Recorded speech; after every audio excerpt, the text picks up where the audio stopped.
ગીર સોમનાથના ઉનામાં મીઠાઈ ખરીદી કરવા ગયેલ વૃદ્ધાના ગળામાંથી ચેનની ચોરી કરનારી બે મહિલા ઝડપાઈ। એલસીબીએ બાતમીના આધારે બંને મહિલાની ધરપકડ કરી છે। મીઠાઈની દુકાન પર લગાવેલા સીસીટીવી કેમેરામાં આ બંને મહિલા કેદ થઈ ગઈ, જેના આધારે બંનેને ઝડપી લેવામાં આવી। પોલીસની પ્રાથમિક તપાસમાં સામે આવ્યું કે બંને આરોપી વિરુદ્ધ રાજકોટમાં 6 જેટલા ગુના નોંધાઈ ચૂક્યા છે। બંને રાજકોટના રહેવાસી છે। એકની ઉંમર 41 વર્ષ છે, એકની ઉંમર 20 વર્ષ છે। બંને આરોપીઓને પકડેલા છે અને મુદ્દામાલ પણ 30 ગ્રામ જે હતો 3 તોલાનો ચેન એ રિકવર કર્યો છે।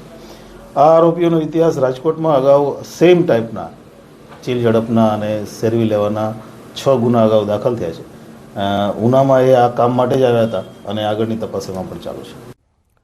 ક્રાઇમ બ્રાન્ચે આંતરરાજ્ય ચોરીની ઘટનામાં 2 આરોપીની ધરપકડ કરી છે। આરોપીઓ ફ્લેટોને ટાર્ગેટ કરી ચોરીને અંજામ આપતા હતા। મણિનગર સેટેલાઇટ સિવાય આરોપીઓએ બેંગ્લોર, દિલ્હી સહિત અનેક રાજ્યોમાં ચોરીની ઘટનાને અંજામ આપ્યો। આરોપીઓ વિરુદ્ધ સંખ્યાબંધ ગુના નોંધાયેલા છે। ક્રાઇમ બ્રાન્ચે બાતમીના આધારે આરોપી અકબર ઉર્ફે ફિરોજ અને રમેશ રાજપૂતની ધરપકડ કરી છે। આરોપીઓની તપાસ દરમિયાન વધુ ગુનાના ભેદ ઉકેલાઈ શકે છે।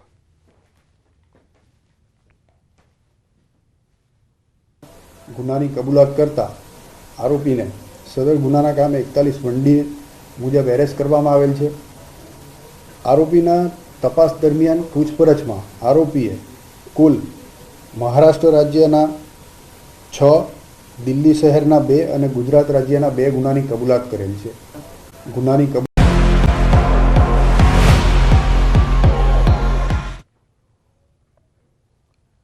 ગુજરાત સહિત દેશમાં કોરોનાએ રફતાર પકડી છે। ગુજરાતમાં કોરોનાના નવા 14 કેસ નોંધાયા છે। હાલ રાજ્યમાં કોરોનાના 66 એક્ટિવ કેસ છે। હાલ તમામ 66 દર્દીઓ હોમ આઇસોલેશનમાં છે। કોરોનાનો એક પણ દર્દી હોસ્પિટલમાં ન હોવાથી રાહત છે। દેશમાં કોરોનાના નવા 702 કેસ નોંધાયા છે। હાલ દેશમાં કોરોનાના 4097 એક્ટિવ કેસ છે। કોરોનાના નવા વેરિયન્ટ JN.1ના 35થી વધુ કેસ ગુજરાતમાં છે। ગઈકાલની જો વિગત પર નજર કરીએ તો દેશમાં નવા વેરિયન્ટના સૌથી વધુ કેસ ગુજરાતમાં જોવા મળ્યા છે।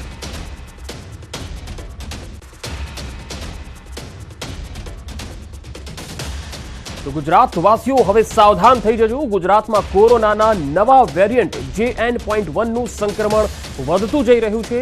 ગુજરાતમાં ગઈકાલે JN.1 વેરિયન્ટના 36 કેસ નોંધાયા। JN.1 વેરિયન્ટના સૌથી વધુ કેસ ગુજરાતમાં નોંધાયા। ગુજરાતમાં JN.1 વેરિયન્ટે ચિંતા વધારી છે। ગુજરાત સહિત દેશમાં કોરોનાના કેસ વધી રહ્યા છે। અમદાવાદમાં કોરોનાના 42 એક્ટિવ કેસ છે।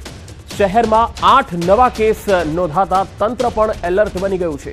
અમદાવાદ કોર્પોરેશન સંચાલિત અર્બન હેલ્થ સેન્ટરોમાં ટેસ્ટિંગની પ્રક્રિયા હાથ ધરવામાં આવી છે। કોરોના અને JN.1ના કેસ વધતા સાવધાનીની જરૂર છે। અમદાવાદમાં કોરોનાથી એક મહિલાનું મોત થયું હતું।